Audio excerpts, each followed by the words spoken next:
everybody, welcome to this special version of the Robson Family Vlogs. Today we're going to talk about the Disney dining plan. Is it a con or bargain? Hopefully you'll decide after watching this vlog today. So we're going to start off, for those who don't know what the Disney dining plan, and explain what it is. People staying on site at Walt Disney World are given an option when they book to incorporate a dining plan where all the food is prepaid. There's various versions of the dining plan. Prior to a couple of weeks ago there was 3, there is now 4, and I'm just going to go through what each and every one of these is. So we start off, first one is the quick service dining plan, just up here. Quick service dining plan gives you 2 self-service meals, so that's places like Casey's Corner, places like most places in your hotels. Then it also gives you a refillable mug in your resort. Your meals at the eatery locations in the parks will give you a drink as well. And you also get a choice of an alcoholic beverage. You want an alcoholic beverage, or you can have a soft drink. And you get 2 snack credits per day per person. Now, that one is the basic. You've also got the Disney dining plan, which is 1 quick service and 1 table service dining plan. That also includes a resort refillable mug, free drink with your meal, including an alcoholic drink, and 2 snack credits per day. This is where it starts to get a little bit more interesting. The next one up is the deluxe dining plan. The deluxe dining plan is meant to be the premier version of what you can actually get, and that includes a free credit per day of any eatery that you want. So it can be quick service or table service. It also includes waiter service meals. It includes the free drink, the non-alcoholic or the alcoholic version, resort refillable mug, and 2 snack credits a day. That one, up until recently, was the most expensive version of what you could buy. The latest one that Disney's offered is called Disney Dining Plus. This gets a little bit interesting for anybody who was looking at the deluxe version. It gives you 2 credits per day to use at any location that you want. So if you want to have 2 table service meals per day, be our guest. If you want to have 2 quick service meals per day, doesn't matter. You also get the 2 snack credits as well as that resort refillable mug. So how much does it cost? Prices vary from time to time. They also increase with the usual interest rates per year. And then you also get what is more synonymously known as free dining periods. Free dining in the UK tends to run from April to October for the next year. So when you're booking for 2021, now is the time to be looking at free dining options. And it's only available in categories from moderate upwards. So if you're looking to stay at a moderate resort, you'll get the quick service plan automatically included with your park ticket choice. That's the key, that you have to get your park tickets at the same time, otherwise you're not eligible for the free dining. Anything deluxe and upwards is the standard table service plan. Deluxe dining and Disney Dining Plus don't actually get included. So the question we wanted to ask, is it a con or is it a bargain? So in previous vlogs we talked about the cost of hotels like the All-Star Sports, comparing them to places like the Rosemont Point in Orlando.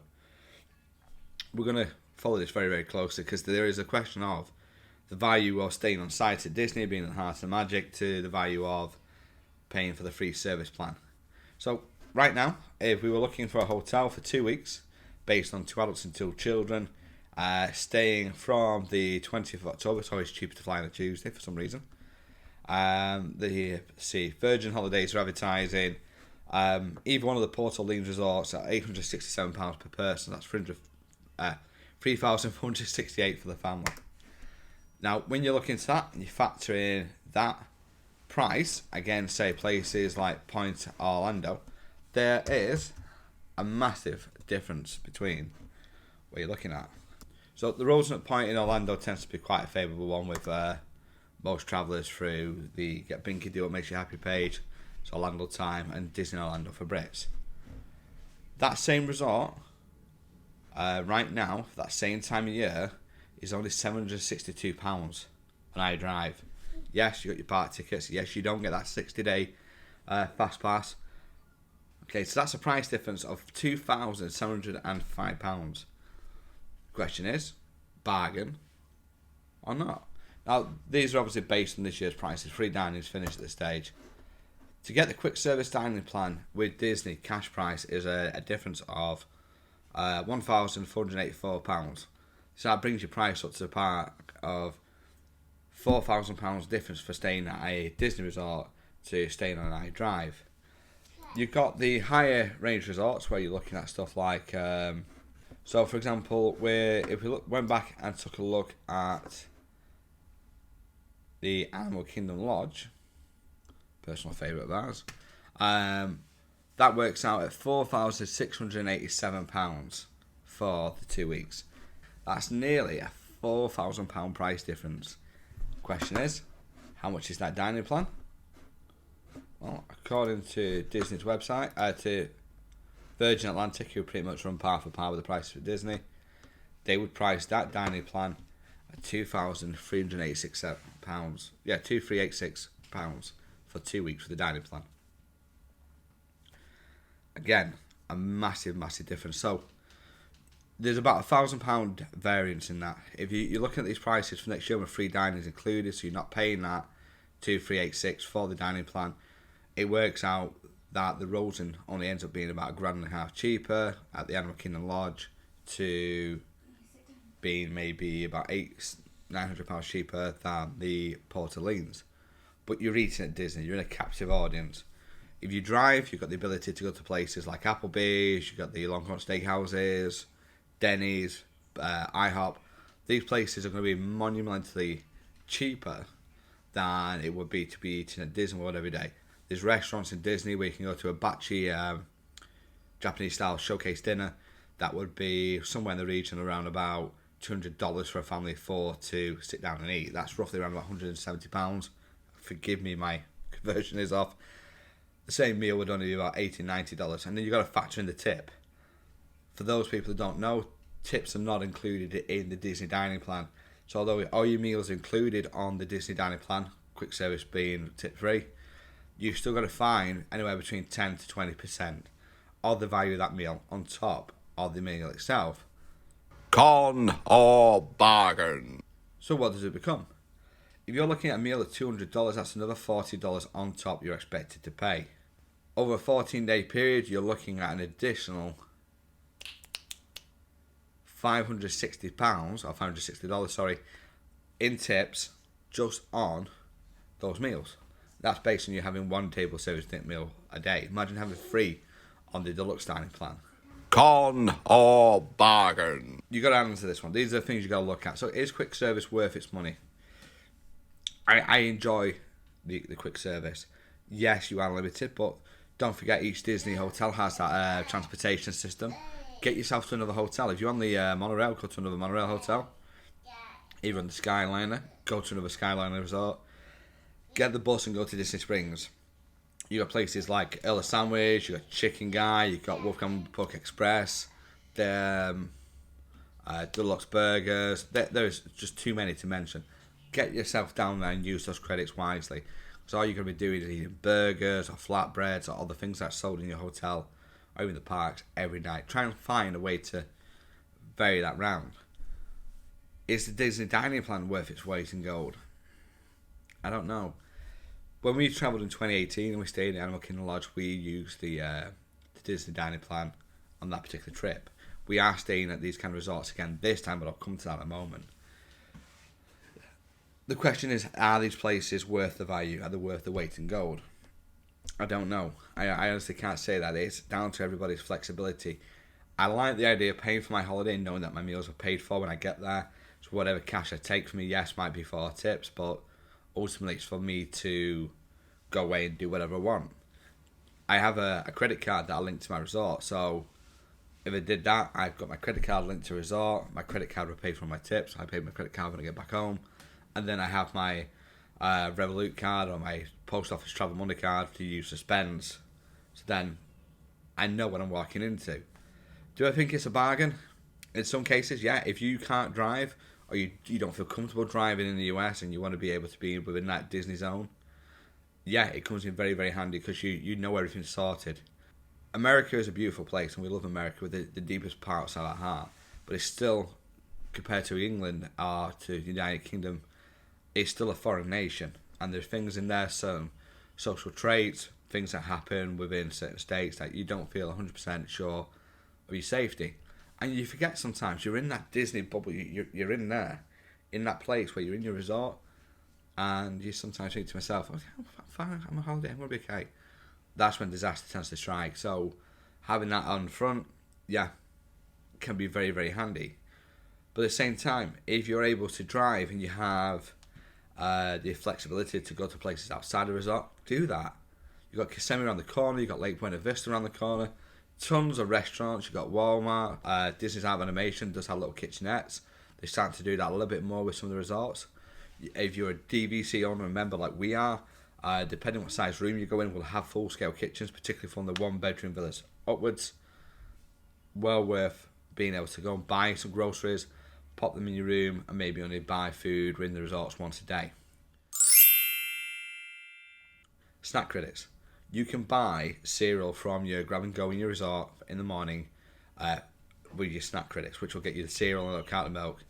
Every room has a wine chiller or a little fridge. Pop your milk in there, store it, come morning, ice cold milk. You can have a nice bowl of cereal. You can go and get pastries. Me, Kelly, and the girls are really fond of the cheese danishes.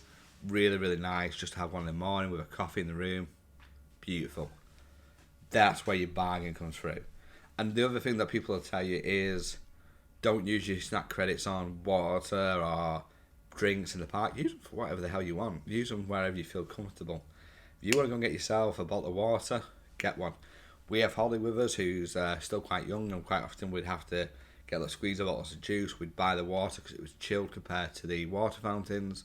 It made sure that she had a nice drink. Sneaky tip for you here: if you go to any quick service and ask for an ice water, they'll give you that free of charge. Disney are well aware that Florida is not a cold place. It's not a cool place by any stretch of the imagination. So they will give you free ice water, smaller tumbler, but you can turn that into a thermos or into a water bottle, keep yourself chilled. If you did want to upgrade, you can do. We've done it before. The difference between the quick service and the Disney table service is about £500. We paid that difference to go from quick service to table service in a moderate resort. And again, you can pay the difference between the table service and the quick day island plan, deluxe island plan. There's about £1,200 difference there. Ultimately, we got to ask this question: is it a con or is it a bargain? Is 100% a con? Disney do this because they know at certain times of year their attraction rates are really, really poor, and they want to get people in the parks. They want to get people in their resorts. They want to sell rooms, and when they can't sell rooms, what do? Free dining.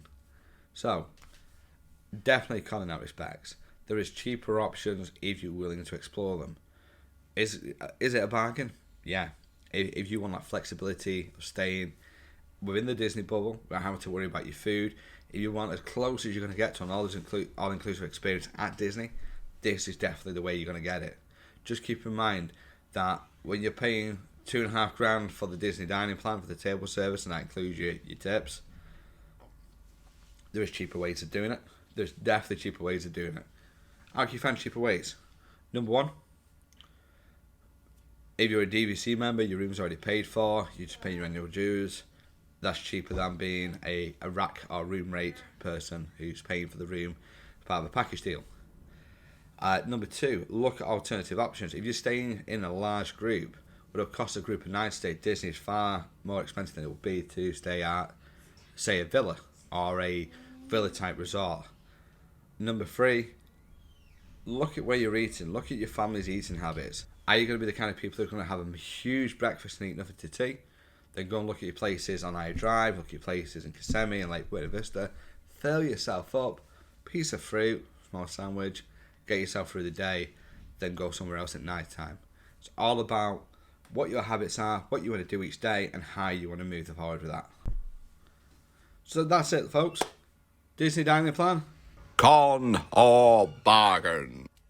You decide it. It's all about what you think is important to you, your own personal choices, your own preference. We're travelling back to Orlando, God willing, in September.